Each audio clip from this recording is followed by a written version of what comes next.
주님, 오늘 이 말씀을 나눌 때 성령님 함께 하셔서 우리 모두에게 말씀하여 주시옵소서. 이 벅찬 시대를 살아가는 우리에게 주시는 주님의 은혜 되도록 역사하여 주시옵소서. 우리 주님 거룩하신 예수님의 이름으로 간절히 기도드리옵나이다. 아멘. 먼저 한 가지는 우리 다음 주 20일 날 시무중직자들 수요 모임은 제가 여러분께 부탁드리는 한 달에 한 번씩 모이는 그 모임 첫 번째입니다. 모두 기억하시고 꼭 모여주시기를 바랍니다. 저는 오늘 이 설교는 사실 계획이 없던 설교입니다. 제가 7월 8월은 찬송가 작사자의 그 은혜의 찬송을 하나 고르고 말씀을 골라서 여러분과 나누는 중에 말씀을 다 준비했는데, 제가 지난 금요일 전에 요한계시록 설교를 준비하고 또 새벽에 나누고 기도하는 중에 제가 한 번은 우리 성도들과 함께 요한계시록의 말씀을 나눠야 된다 하는데 이때다 싶어서 제가 기도하는 중에 하나님의 인도하심이라 믿고 여러분과 이 말씀을 나눕니다. 적어도 2000년 교회 역사 속에서 힘들고 어려운 일들은 늘 반복되었습니다. 그런데 꼭 힘들고 어려운 때, 평안한 때에는 이단들은 설치지 않아요. 꼭 힘들고 어려울 때 사악한 이단들은 가뜩이나 벅찬 시대를 감당하는 성도들을 유혹하고 미혹시키고 믿음에서 멀어지게 합니다. 요즘이 그런 시대예요. 이단들이 이제 정치 세력까지 번지는 이런 시대가 되고 있습니다. 그런데 그런 이단들이 악한 목적을 위해 가장 많이 이용하는 것이 요한계시록의 말씀이에요. 왜냐하면 성도들이 요한계시록은 잘 모르고 읽어도 어렵고 이게 잘 이해가 되지 않기 때문이고 교회도 설교를 잘 안 하기 때문이에요. 오늘 설교는 제가 요한계시록 전체를 설명하는 것이 아니라 요한계시록에서 가장 많고 큰 오해를 하나 제가 풀어드리고 요한계시록의 전체의 목적과 이유가 무엇인가를 여러분과 나누고자 합니다.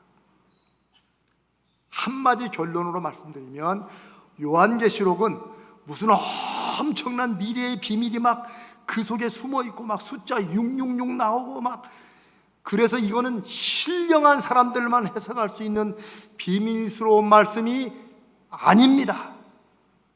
아닙니다.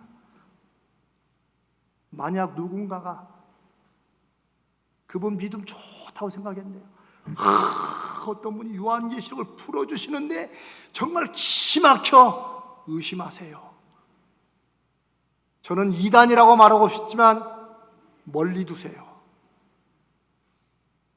요한계시록에 뭘 보니까 이게 지금 오늘날 이거하고 딱 맞더라고. 이단입니다. 멀리 하세요. 귀를 닫으십시오. 제가 왜 이런 말씀을 이렇게 분명히 드리냐면, 요한계시록은 성도들을 위한 주님의 마지막 날의 위로의 말씀입니다. 특별히 해석할 수 있는 학자들이나 목사들이나 무슨 기도 받아가지고 막 소위 속된 말로 영빨이 있는 사람들에게만 주님이 주시는 무슨 비밀의 계시가 아니에요. 성경에 다 기록되고 성도들에게 주시는, 교회들에게 주시는 마지막 날에 힘들고 어려운 박해 속에 있는 교회들에게 염려하지 마라, 조금만 기다려라, 그때가 온다는 위로의 말씀입니다. 어떤 부분들은 그게 다 환상이고 또 비전으로 보이기 때문에 이 말이 무슨 말인가, 무슨 대접을 붙고 도장을 떼고 막 이런 것들이 다 이해 안 될 수 있어요. 그러나 여러분, 성경에 그 부분만 이해 안 됩니까? 많은 부분들이 이해 안 되는 게 많죠. 그러나 요한계시록은 분명한 이유와 목적과 뜻을 가지고 있는데, 그것은 바로 환난과 박해의 시간, 그 마지막 주 79년에서 80년 사이에 황제의 박해가 끝장을 보는 그 시간에 그래도 믿음으로 견디고 이겨내고 있는 성도들, 잘 믿던 성도가 하나하나 믿음에 변질하고 넘어가는 그 모습 속에서 우리도 어떻게 해야 되나 고민하는 교회들에게 이 요한계시록에 반모섬에 있는 사도 요한에게 주님이 나타나셔서 지금 일어난 일들과 이 일이 끝이 아니라 그 마지막에 될 일들을 미리 알려주심으로 이렇게 해야 된다, 그리고 잘하고 있다, 이 부분을 조금 더 잘해야 된다라고 주시는 위로와 격려와 지혜의 말씀이라고 믿습니다. 요한계시록은 그겁니다. 666 숫자가 나오고 짐승이 나오고 용이 나오고 해도 그 모든 것은 마지막 시대에 어떤 일들로 어떻게 사람들을 혼돌게 할 것인가에 대한 환상과 비전입니다. 그거는 다 몰라도 21장, 22장 마지막 장에 주님이 주시고자 하는 말씀이 있습니다. 오늘 여러분과 그 말씀을 나누고자 합니다.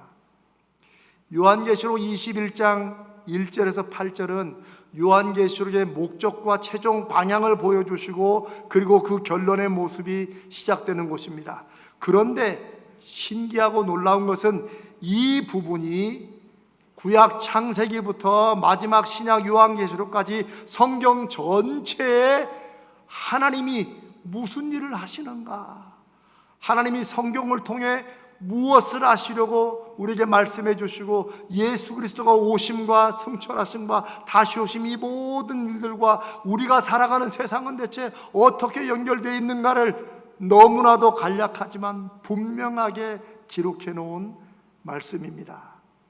오늘은 여러분 자막을 계속 보시고 자막의 성경 구절을 이렇게 순서로 하나하나 풀어가면서 간단하게 설명을 드리고자 합니다.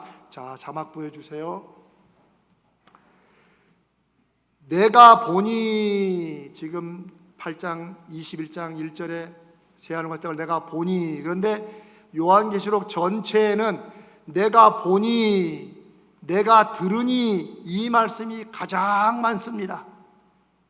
1절로 8절에도 두 번이나 또 나와요. 이 말은 하나님으로부터 말씀을 받은 진짜 선지자들은 내가 지금 여러분께 전하는 말이 모두 하나님이 해주셔서 내가 듣고 하나님이 보여주셔서 본 것이라는 것을 확인해주는 신적 확신의 말입니다. 근거의 말입니다. 물론 가짜들도 이런 말을 씁니다. 옛날 거짓 선지자들도 그래서 자기가 봤다고 다 했어요. 그래 사람들이 속기도 했지만 염려하실 게 없어요. 가짜는 드러나게 돼 있고 안 보고 안 들고 하나님이 주신 것이 아닌데 스스로 봤다는 사람은 반드시 하나님이 참혹한 멸망을 주십니다. 하나님이 안 보이는 것 같아도 하나님은 다 보시고 그들의 거짓 선지자의 인생과 자손들을 멸망시키는 모습을 우리가 보게 됩니다. 중요한 것은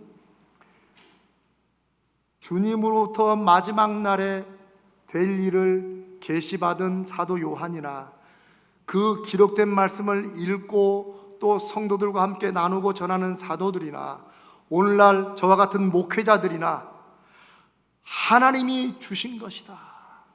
목사들이 말씀을 보고 연구하고 기도하면서 설교는 준비하지만 모든 건강하고 하나님 앞에 바로 선 목사들은 이 말씀이 하나님이 주신 것이라는 신적 근거를 자신 안에 가지고 있어야 되는 줄로 믿습니다.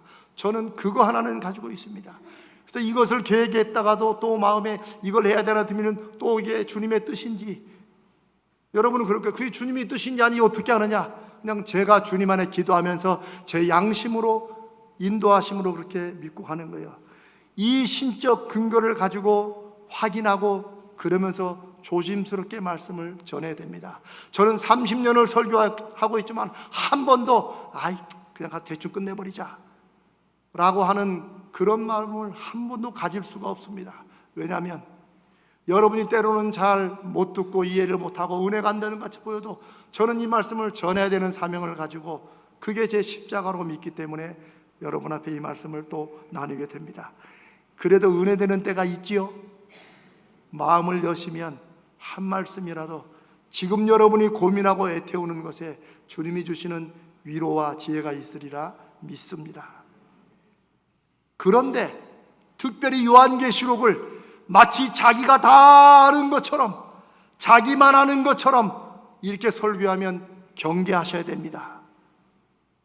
신적 근거가 없기 때문입니다. 그게 요한계시록에 내가 보니, 내가 들으니, 주님이 나에게 보여주시니, 주님이 나에게 들려주시니, 그렇게 말씀을 조심스럽게 전하는 사도 요한의 심정이 오늘 저와 여러분에게도 전해지기를 바랍니다.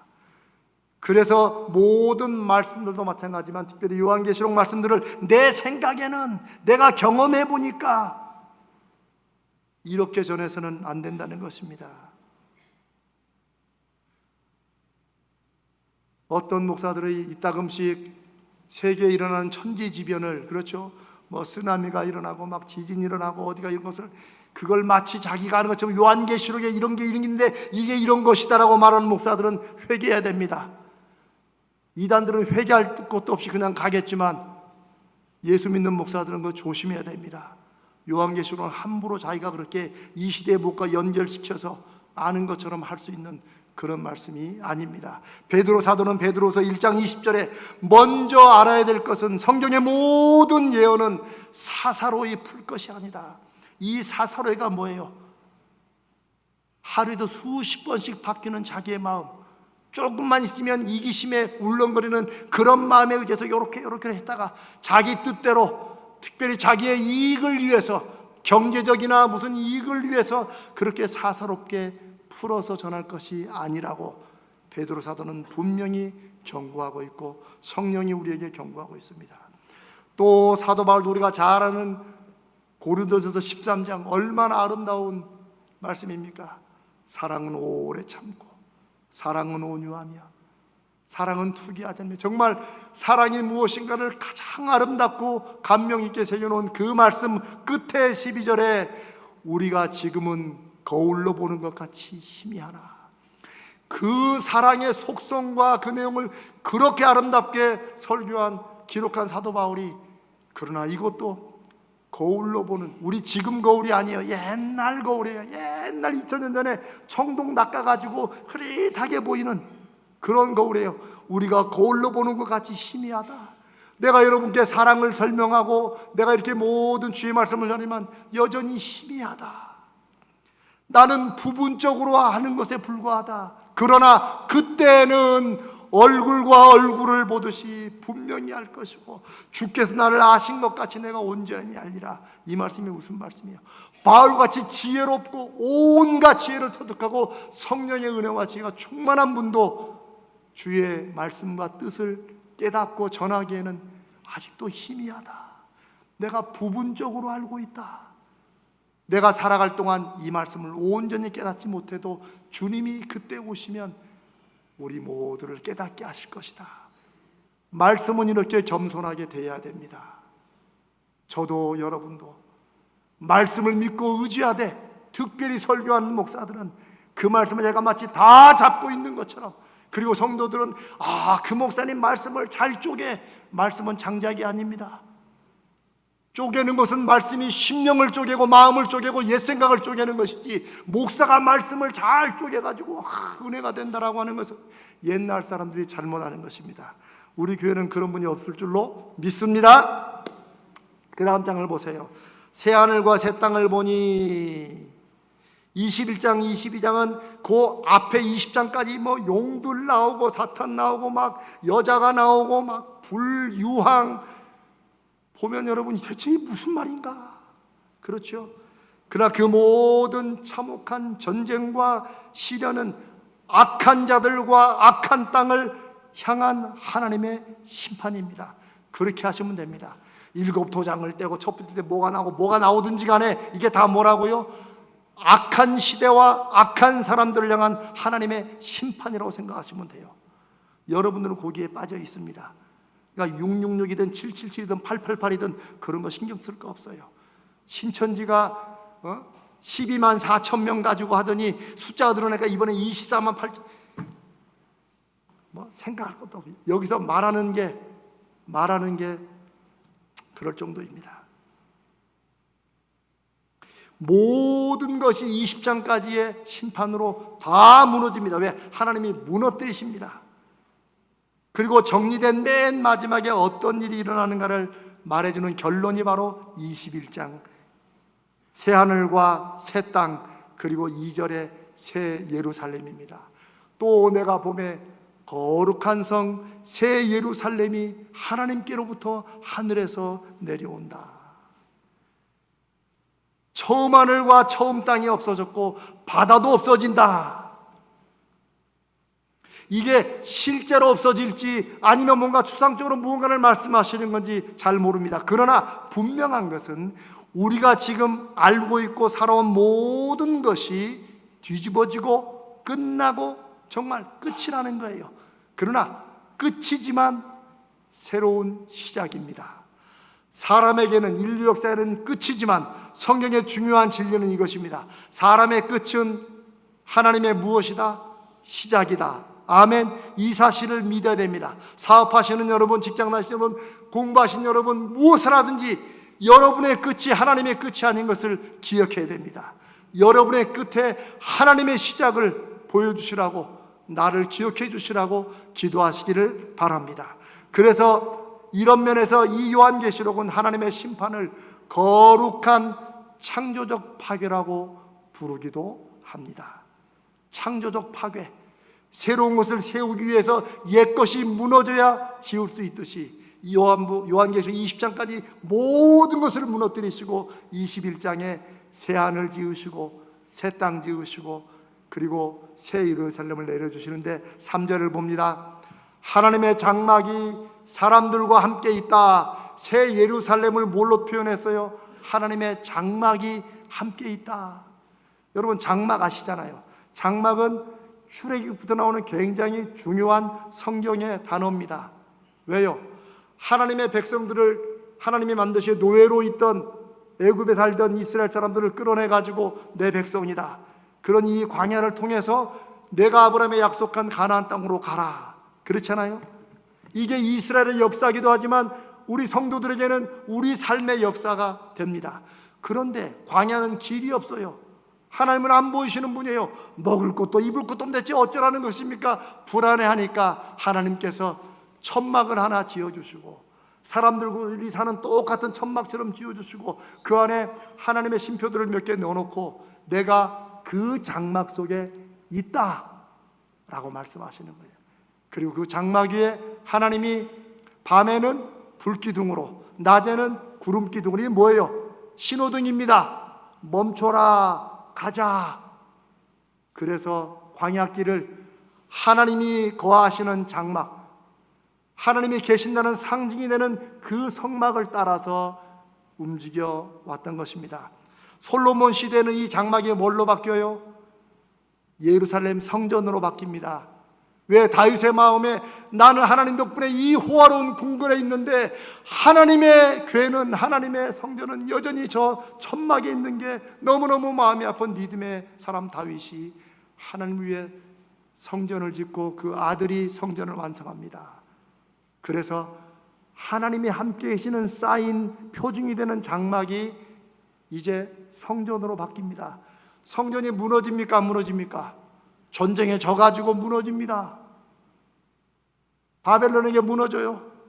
그러면 또 다시 고레스 왕을 통해서 하나님이 또 포로 해방시킬 때 와가지고 제일 먼저 한 일이 뭐예요? 또 성전을 지어요. 왜?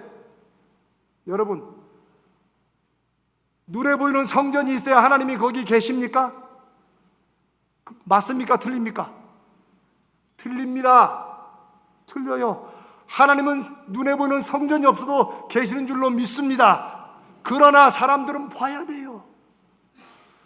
눈에 보이는 성전이 있을 때 하나님이 거기 계시지라고 생각하는 그런 믿음이 필요하니까 하나님이 성막도 허락하시고 성전을 또 짓도록 허락하신 거예요. 솔로몬이 성전을 완성했을 때 하나님 말씀하십니다. 나는 사람이 지은 전에 내가 있는 하나님이 아니다. 그러나 너희들의 마음을 알고 다윗에게 준 약속을 알기 때문에 내가 이 성전에 거하겠고 누구든지 이 성전에서 기도하는 사람들마다 내가 기도를 들어줄 것이다. 그 말씀을 내가 너무 귀해서 우리 소망을 옆에다가 그 글을 붙여놓은 거예요. 성전이 하나님이 계시는 곳이 아니라 성전에 하나님이 계신다고 약속하셨고 하나님이 그걸 통해 우리를 인도하신다고 우리는 믿고 가는 아주 중요한 믿음의 상징이 됩니다. 그러나 예수 그리스도가 오신 후에는 이 성전이 의미가 있습니까? 없습니까? 없습니다. 이 성전이 지금도 의미가 있으면 우리는 이스라엘로 가야 돼요. 이스라엘로 가야 돼. 한 번씩 그 왜 이슬람 믿는 사람들이 평생에 한 번 가는 거 있잖아요. 그듯이 가야 돼요. 여러분, 이스라엘, 제가 제일 요즘에 싫어하는 나라가 이스라엘입니다. 이건 인간적인 거 빼고. 예루살렘 성전 관광은 가셔도 그 성전 아닙니다. 예수 그리스도가 오신 다음에 성전은 두 종류로 바뀌었습니다. 두 곳이에요. 하나는 어디입니까? 저와 여러분의 마음입니다. 저와 여러분의 마음입니다. 성경에 보세요. 하나님의 성전이 어디고요? 성전이 어디 거하세요? 하나님이 우리 마음에 거하십니다. 우리 몸에 거해서, 그래서 우리가 우리 몸을 소중하게 생각해야 되는 거예요. 성령이 거하시는 곳이 저와 여러분의 심령인 줄로 믿습니다. 마음이 어디냐고 묻지 마세요. 어딘가 있겠죠. 우리 안에 함께 하시는 거예요. 그게 하나님이 계시는 곳입니다. 또 하나는 어디입니까? 교회입니다. 교회도 이 건물이 교회가 아니라 주님이 말씀하셨어요. 두 사람, 세 사람이라도 아무리 작은 숫자가 모여도 뭐하면 내 이름으로, 주님의 이름으로 모이면 거기에 주님도 함께 계신다. 이 땅에 오신 하나님 주님이 함께 하시는 곳이 바로 성전인 줄로 믿습니다. 그래서 예수 믿는 사람들의 가정이 교회가 될 수 있는 거예요. 그래서 직장에서 신회로 모여도 그게 교회가 될 수 있는 거예요. 그럼 목사님, 나 혼자 있으면 교회가 아닌가요? 내가 처음에 있다고 그랬잖아요. 하나님이 여러분과 함께 계시는 거룩한 성전이 되는 곳입니다.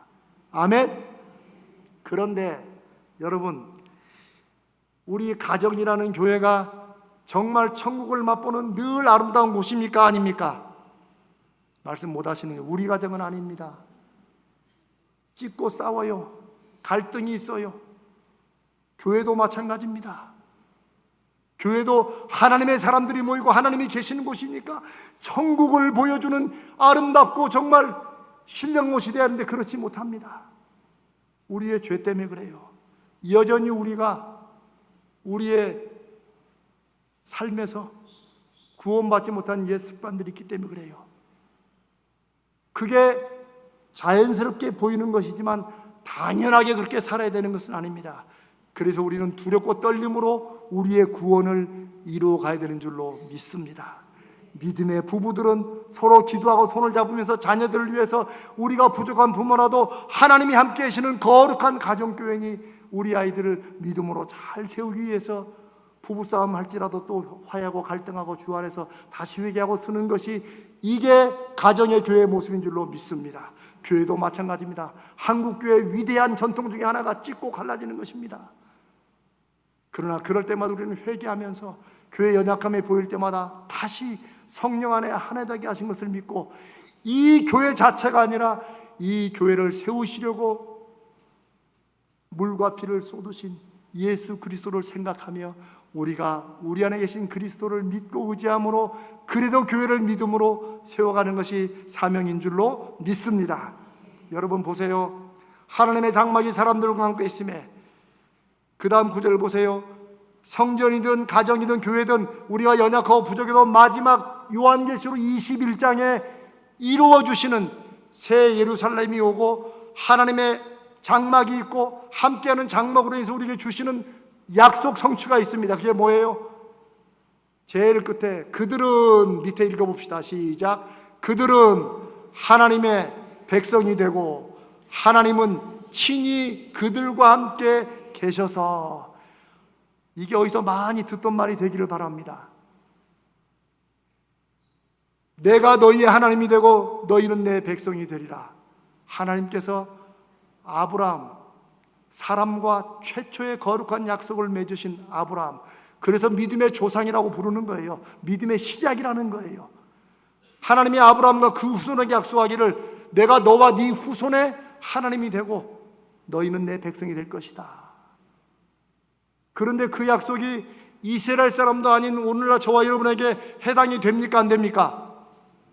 해당이 됩니까? 안 됩니까? 됩니다. 왜요? 성경에 분명히 예수 믿는 사람들은 영적인 아브라함의 자손이라고 선포하고 선언했기 때문입니다. 그러니 그 아브라함에게 주신 약속, 하나님이 우리의 하나님이 되시고 우리가 하나님의 백성이 되는 거룩한 약속이 요한계시록 21장의 약속이고, 그게 우리를 향한 하나님의 약속의 성취가 되는 줄로 믿습니다. 그러면 그 약속이 성취될 때 우리에게 주신 은혜가 뭐냐? 바로 아까 말씀드린 4절입니다. 보십시오. 그 앞에 4절인데, 이것들을 우리에게 주신다. 4절 보세요. 모든 눈물을 그 눈에서 닦아주시니. 여기서 눈물은 사실 여러분에게 뭐 눈물 닦는 거 내가 닦을 테니까 다른 거 은혜 주셨으면 하는 마음이 들 수도 있을 거예요. 그러나 상징적인 것입니다. 사람이 살면서 뭐 어떤 분은 나이가 들어서 그냥 눈물도 나오겠지만, 기쁠 때도 나오겠지만, 여기서 흘리는 눈물은 아프고 슬픈 눈물이겠습니까? 그냥 자연적으로 흘리는 물이겠습니까? 아프고 슬픈, 내가 진실하게 살아도, 내가 하나님 앞에 열심히 믿음으로 살아도 내 삶이 내 사랑하는 사람들로 인해서 아프고 찔리고 너무나도 힘들고 너무나도 안타까워서 흘릴 수밖에 없는 피눈물 같은 눈물도 있을 것입니다. 그 눈물을 하나님의 장막이 함께 하실 때, 거룩한 하나님의 집이 완성될 때, 그때 우리 눈에 모든 눈물을 닦아주시고 다시는 눈물 흘릴 일 없게 하시고, 그 다음에 사망이 없고 고통이 없고 애통하는 것이나 곡하는 것이나 아픈 것이 없다. 아이고, 요즘 뭐 저런 게 뭐 요즘 뭐 무슨 큰 축복이나, 이게 상징적인 거예요. 여기에 인간이 살면서 겪는 모든 괴로움과 질곡이 다 들어있다고 생각하셔야 됩니다. 가정이나 교회가 모든 눈물을 씻어주고, 남편은 아내의 눈물을, 아내는 남편의 눈물을, 부모는 자녀의, 자녀는 부모의 눈물을 씻어주고, 교회도 성도와 성도끼리, 목회자와 이런 일들이 해야 되는데, 아까도 말했지만 우리가 부족해요. 내 마음 챙기도 급급할 때가 있어요. 그러나 그럼에도 불구하고 온전히 이루어질 그날을 위해서 우리 가정들도 우리 교회도 믿음의 사람들은 그렇게 나가야 되는 줄로 믿습니다. 그 다음에 8절 끝에 봅니다. 8절, 4절과 8절. 4절 끝에 보면, 미안합니다, 4절 끝에 보면 처음 것들이 다 지나갔다.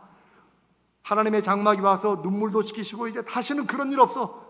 그런 때가 우리가 지나면 천국 아닙니까? 그런데 처음 것들이 다 지나갔다는 거예요. 그리고 8절 끝에 보세요.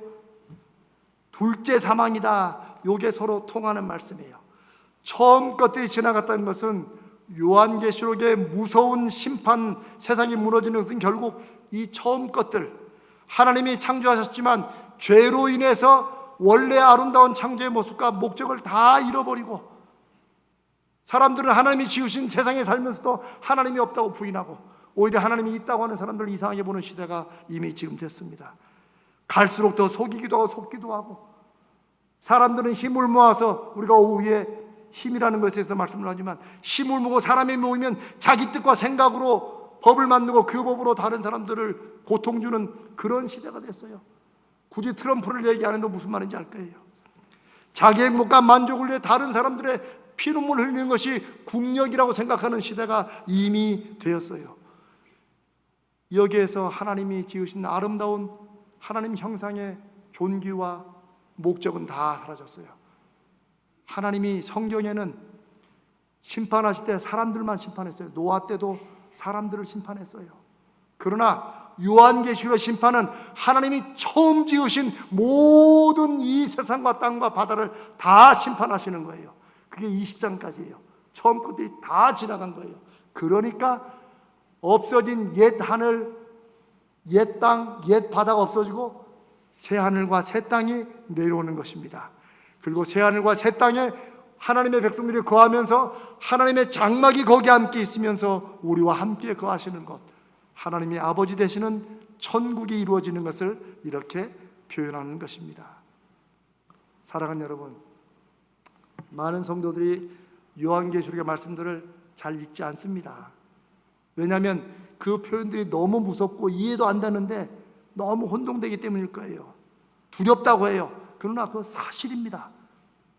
사실 문제는 요한복음 읽으면서 두려움을 못 느끼는 게 그게 문제예요. 그러나 두려움을 느끼는데 양면이 있어요. 무슨 말이냐? 그 무섭고 두려운 심판을 받는 대상이 있고, 반대로 그 심판이 그렇게 무서워도 그 심판 받지 않고 그 심판이 오히려 하나님이 약속하신 너희는 내 백성이 되고 나는 너희 하나님이 될 것이다라는 그 약속을 이루어 가시는 과정으로 보고 주여 속히 오시옵소서 기다리는 사람들, 성도들이 보는 심판과 관련이 없는 그런 사람들이 있다는 것, 요 두 가지가 요한계시록에 있다는 걸 아셔야 돼요. 7절과 8절에 그 말씀의 핵심이 담겨 있습니다. 둘째 사망이라 8절에 말한 것은 이 처음 세상이 무너질 때 함께 망하는 사람들이 있어요. 이것을 둘째 사망이라고 말한 것은 두 번째 죽음을 당한다는 뜻인데, 사람이 태어나서 한 번은 죽지요. 우리가 누구나 다 죽죠. 둘째 사망은 이미 한 번 죽은 사람들이 다시 부활해서 두 번째 사망하는 건데, 이 두 번째 사망은 실제 죽는 것이 아니라 사실은 살아있지만 영원한 지옥의 고통을 겪는 그 죽음, 영벌이라고 말하는 그것을 둘째 사망이라고 말하는 거예요. 언제 일어나요? 이 세상 모든 것이 처음 세상이 무너지고 새하늘과 새 땅이 내려올 때 성도들은 할렐루야 감사하지만, 이제 뒤에 나오지만 다른 사람들은 둘째 사망으로 불과 유황의 못에 던지는, 어떤 사람에게는 심판이고 어떤 사람에게는 드디어 하나님의 축복의 때가 이루어지는 거예요. 제가 그냥 조금 쉽게 말하면, 열심히 힘들어도 시험 공부하는 사람도 있죠. 받아쓰기라도 시험 공부 열심히 하는 사람, 남들 놀고 그럴 때 시험 공부하는 사람들이 있죠. 그런 사람들에게 시험날은 심판입니까? 축복입니까? 시험 공부를 잘한 사람은 엄마가 60점만 맞으면 상 준다고 그랬으니까 그게 축복의 날입니다. 그러나 놀고 땡땡이 친 사람들은 그 시험날이 심판날이에요. 똑같습니다. 성도들이 이 땅을 살면서 힘들고 믿음으로서 아픈 것은 우리 때문이 아니에요. 이 세상이 이렇게 악하기 때문이에요. 요한계시록은 그런 성들이 주시는 말씀이에요. 기다려라. 하나님이 안 계신 것 같지만 그 심판의 때가 있고, 그 심판에 불과 유황으로 던져질 둘째 사망이 있고, 너희들은 그날이 축복의 날, 새하늘과 새 땅에서 새 예루살렘 새로운 장막 속에 거하는 때가 될 것이다. 그 말씀을 하시는 것입니다. 어떤 사람들이 그러면 둘째 사망을 당합니까? 8절에 두려워하는 자들과 믿지 않은 자들과 흉악한 자들과 살인자들과 음행하는 자들과 점술가들과 우상숭배자들과 거짓말하는 자들, 요것도 딱 요 사람들만 들어가는 게 아니에요. 이 시대에 사기치는 사람, 뭐 갖가지 악한 사람들이 여기 다 들어갈 수 있습니다. 이들은 불과 영으로 타는 연못, 우리가 상상하지 못하는 고통의 지옥으로 영원히 살게 되는데, 이게 둘째 사망입니다. 예수님도 마태복음 10장 28절에 이 세상을 사는 성도들에게 말씀하시기를, 몸은 죽여도 영혼은 능히 죽이지 못하는 자들을 두려워하지 말라. 그들이 아무리 큰 권력과 아무리 많은 돈을 가지고 여러분들을 힘들게 해도 그들을 두려워할 게 아닙니다. 우리가 만약 두려워할 뿐이 있다면 오직 몸과 영혼을 능히 지옥에 멸할 수 있는 하나님을 두려워하라고 말씀하셨습니다. 그것은 이 세상을 살면서 아무리 어려움이 겪어도 이 세상이 끝이 아니라는 것을 확신하는 사람들이 가질 수 있는 믿음의 자세인 줄로 믿습니다. 또한 사랑하는 여러분, 지금 둘째 사망이 일어나면 이미 더 이상 기회가 없어요. 끝이에요. 그러나 항상 지금 이 말을 들을 때는 회개하면 기회가 있는 때입니다. 요한계시록을 읽을 때는, 이 말씀을 들을 때는 흉악한 자들, 두려운 자들이라도 회개하면 하나님 앞에 구원과 다시 살아나는 기회가 있는 것입니다. 그러나 언젠가는 기회가 없을 때가 있을 거예요. 그래서 하나님의 심판에는 항상 그 전에 기회가 있다는 사실을 알아야 됩니다. 이제 마지막으로 7절 끝에 이기는 자들은 이것들을 상속으로 받으리라. 이게 성도들에게 주시는 하나님의 권면의 말씀입니다. 성도들은 요한계시록의 심판을 두려워하지 말아야 됩니다. 왜냐하면 이 모든 심판은 하나님이 아브라함과 맺은 약속을 온전히 완성하시기 위한 과정이고 결론이기 때문입니다. 처음 세상이 무너지고 새하늘과 새 땅이 만들어지고 새 예루살렘이 우리에게 내려올 때 믿는 성도들, 하나님의 백성들이 어떤 일이 일어나요?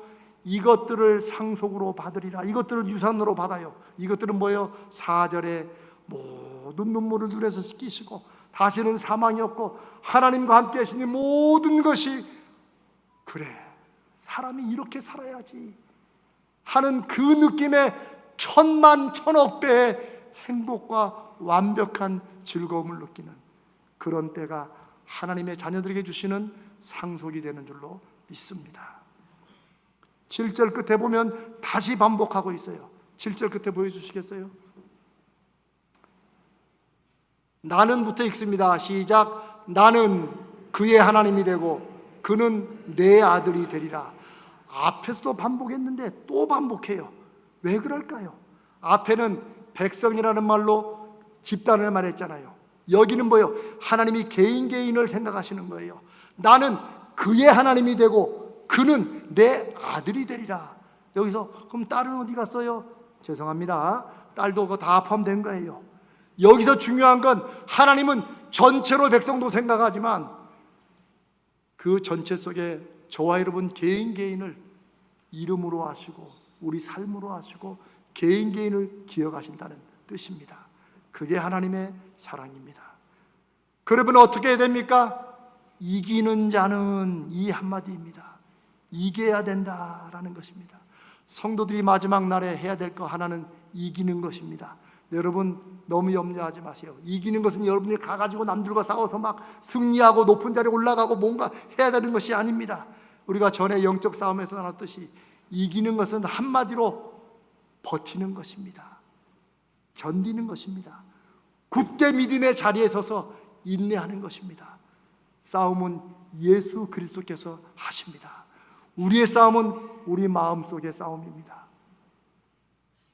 우리의 믿음을 지키고 마지막에 가까울수록 유혹하고 하나님이 없다 하고 세상 유혹과 속임에 대해서 믿음의 눈을 떠서 보고 믿음의 귀를 열고 듣는 것, 이것이 이기는 것입니다. 그냥 가만히 모르겠다 하고 주여 견뎌내게 해주시옵소서.